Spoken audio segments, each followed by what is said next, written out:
সে আগের মতো নেই, এই কথাটা আপনি কি কখনো মন থেকে বলেছিলেন?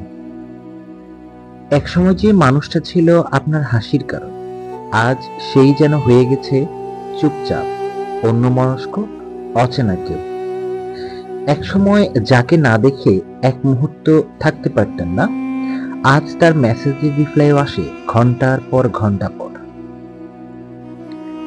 তাহলে ভালোবাসা কি সত্যি বদলে যায়, নাকি আমরা নিজেরাই বদলে যাই? এই প্রশ্নের উত্তর আজ আমরা একসাথে খুঁজব, একদম শেষ পর্যন্ত। এই ভিডিওটি যদি আপনি এখন মনোযোগ দিয়ে শোনেন, তাহলে আপনি বুঝতে পারবেন সম্পর্ক কেন বদলে যায়, কেন একসময়ের ঘনিষ্ঠতা হারিয়ে যায়, এবং কিভাবে সেই দূরত্ব ধীরে ধীরে তৈরি হয়।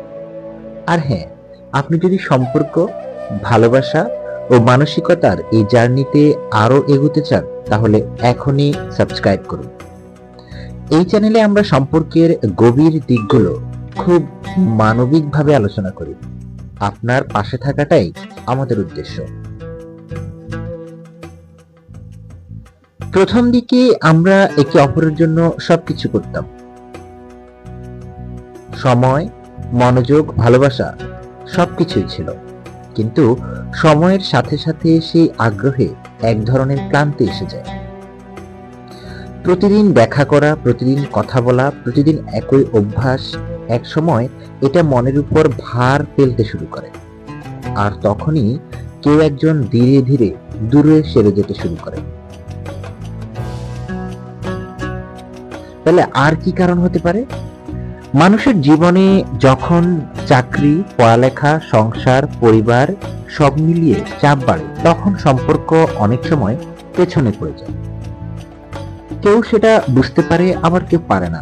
তখন আপনি হয়তো বলছেন সে আগের মতো নেই, কিন্তু সে হয়তো ভিতরে ভিতরে জীবন যুদ্ধ করছে। আবার সম্পর্কের ঘাটতিও থাকে। প্রথম দিকে সবসময় কথা হতো, ছোট বিষয়েও শেয়ার করতো, কিন্তু এখন একটা ছোট প্রশ্ন করলে হয়তো উত্তর আসে, ঠিক আছে, আসছি, ব্যস্ত আছি।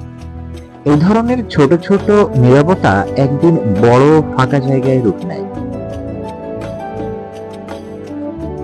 আবার ভিন্ন মানসিক চাহিদাও থাকতে পারে মানুষের। প্রত্যেক মানুষের আবেগের চাহিদা আলাদা। কেউ কেউ ভালোবাসা চায় স্পর্শে, কেউ চায় কথায়, কেউ আবার সময় দিয়ে। যদি একে অপরের ভাষা না বুঝতে পারেন, তাহলে ভালোবাসা থেকেও দূরত্ব আসবে। অথবা অনেক সময় তৃতীয় কোনো সম্পর্ক বা অন্য কারোর প্রতি মনোযোগ চলে আসে। সব সময় নয়, কিন্তু অনেক সময় এমন হয় আপনার সঙ্গী হয়তো নতুন কারোর প্রতি আগ্রহী হয়ে উঠেছেন, অথবা সোশ্যাল মিডিয়ায় বা অন্য কোথাও মনোযোগ চলে গেছে। এখনকার সম্পর্কগুলোতে অনেক কিছুই আমাদের মনকে বিভক্ত করে দেয়। তাহলে এই সব সমস্যার সমাধান কোথায়? সমাধান হলো তার সাথে কথা বলুন, তাকে দোষ না দিয়ে অনুভূতির কথা বলুন। নিজেও একটু ফিরে যান শুরুতে। আপনি নিজেও কি বদলাননি? হ্যাঁ, আপনি নিজেও হয়তো বদলেছেন।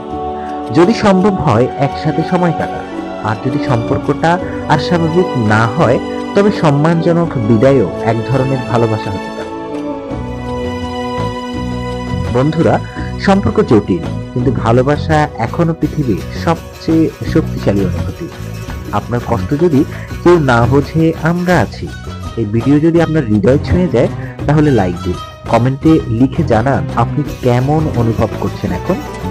আর যদি চান এই চ্যানেলে আপনার পাশে থাকুক, তাহলে এখনই সাবস্ক্রাইব করুন। ভালোবাসা বদলায়, মানুষ বদলায়, কিন্তু অনুভূতির সত্য কখনো বদলায়। ধন্যবাদ।